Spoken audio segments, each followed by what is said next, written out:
ಹೊಗಳಿ ತಣಿಯವು ವೇದತತಿ ಕೈ ಮುಗಿದು ದಣಿಯರು ಕಮಲ ಭವ ಭವ ರಘುಮಿಗೆಯ ಮಾನಸ ಸಮಾಧಿಯ ಸಾರಸತ್ವದಲೇ ಬಗೆದು ದಣಿಯರು ಯೋಗಿಗಳು ಕೈ ಮುಗು ಚದಣಿಯರು ಕರ್ಮಿಗಳು ಮೂಜಗದ ದೈವ ಕೃಷ್ಣನ ವೈವ ಇವನೆಂದ ಈತ ಕಾಣಿರೆ ಘನ ಚರಾಚರ ಚೇತನತ್ವದಿ ವಿಹಿತ ಬೀಜೌರಾತವನು ತುಂಬಿದನು ಪಡಗಿನೊಳವುಕಿ ಬಾಲ್ಯದಲ್ಲಿ ಆತ ತಮನೆಂಬ ಸುರನನು ಕರಘಾತಿಯಿಂದವೆ ಕೆಡಹಿ ವೇದವನ್ ಈತ ತಂದನು ಮತ್ಸ್ಯರೂಪಿನೊಳೆಂದನ ಭೀಷ್ಮ ಖೋಳನಾಯಿಗಳು ಬಲ್ಲರೆ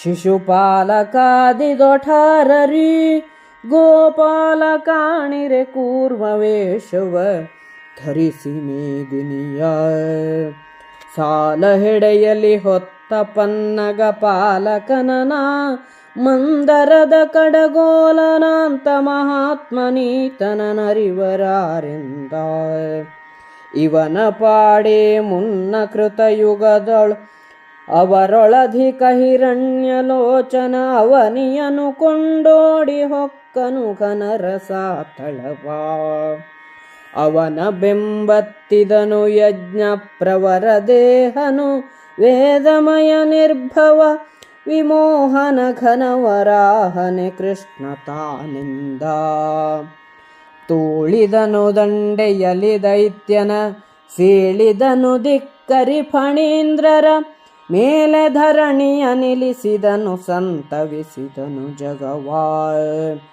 ಹೇಳಲಜ ರುದ್ರಾಮರೇಂದ್ರರ ತಾಳಿಗೆಗಳೊಣಗಿದವು ಭಂಗಿ ಭಡಾಳಿಸಿತಲ ಚೈದ್ಯ ಭೂಪತಿಗೆಂದನ ಭೀಷ್ಮ ಆ ಹಿರಣ್ಯಾಕ್ಷನ ಸಹೋದರನಿ ಹರಿಯವಗಡಿಸಿ ದೈವದ್ರೋಹಿ ಬಹುವಿಧ ವ್ಯಥೆಗಳಲ್ಲಿ ಬೇಸರಿಸಿದನು ಮಗನ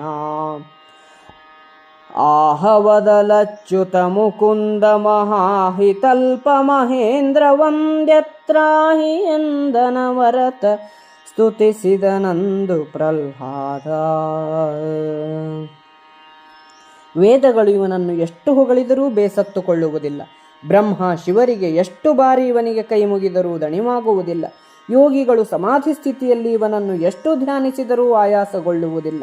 ಕರ್ಮಿಗಳು ಕೈಯನ್ನು ಎಷ್ಟು ಬಾರಿ ಮಗುಚಿದರೂ ಆಯಾಸಗೊಳ್ಳುವುದಿಲ್ಲ. 3 ಲೋಕಗಳಲ್ಲಿರುವ ದೈವಗಳ ದೈವವಾದ ಇಂತಹ ಶ್ರೀಕೃಷ್ಣನಿಗೆ ಇವನು ಬೈಯುತ್ತಾನೆ. ನಿಮಗೆ ತಿಳಿಯದೆ ಇವನು ಚರಾಚರಗಳಲ್ಲಿ ವಿಹಿತವಾದ ಬೀಜವನ್ನು ತುಂಬಿ ಹಡಗಿನಲ್ಲಿಟ್ಟು ರಕ್ಷಿಸಿದನು. ತಮ್ಮನೆಂಬ ರಾಕ್ಷಸನು ವೇದವನ್ನು ಕದ್ದು ನೀರಿನಲ್ಲಿ ಮುಳುಗಿದಾಗ ಇವನು ಮತ್ಸ್ಯರೂಪಿನಿಂದ ಅವನೊಡನೆ ಕಾದಿ ಅವನನ್ನು ಸಂಹರಿಸಿ ವೇದಗಳನ್ನು ಉದ್ಧರಿಸಿದನು. ಶಿಶುಪಾಲನೇ ಮೊದಲಾದ ಕೆಲಸಕ್ಕೆ ಬಾರದ ನಾಯಿಗಳಿಗೇನು ಗೊತ್ತು? ಈ ಗೋಪಾಲನೇ ಕೂರ್ಮವೇಷವನ್ನು ಧರಿಸಿ ಭೂಮಿಯನ್ನು ಹೊತ್ತ ಆದಿಶೇಷನನ್ನು, ಸಮುದ್ರ ಮಥನದಲ್ಲಿ ಕಡಗೋಲಾಗಿದ್ದ ಮಂದರ ಪರ್ವತವನ್ನೂ ಹೊತ್ತ ಮಹಾತ್ಮ. ಇವನ ಮಹಿಮೆಯನ್ನು ಅರಿಯಬಲ್ಲವರಾರು?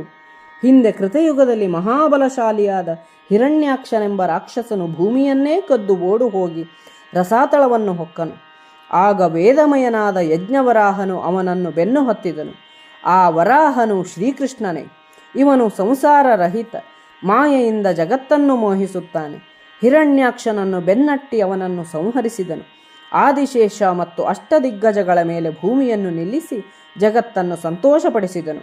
ಅವನ ಮಹಿಮೆಯನ್ನು ಹೇಳಲು ಹೋಗಿ ಬ್ರಹ್ಮ, ರುದ್ರ, ದೇವೇಂದ್ರರ ಗಂಟಲು ಒಣಗಿದವು. ಶಿಶುಪಾಲನಿಗೆ ಭಂಗಿಯ ಮತ್ತು ಹೆಚ್ಚಾಗಿದೆ. ಇಲ್ಲದಿದ್ದರೆ ಅವನು ಶ್ರೀಕೃಷ್ಣನನ್ನು ನಿಂದಿಸುತ್ತಿರಲಿಲ್ಲ.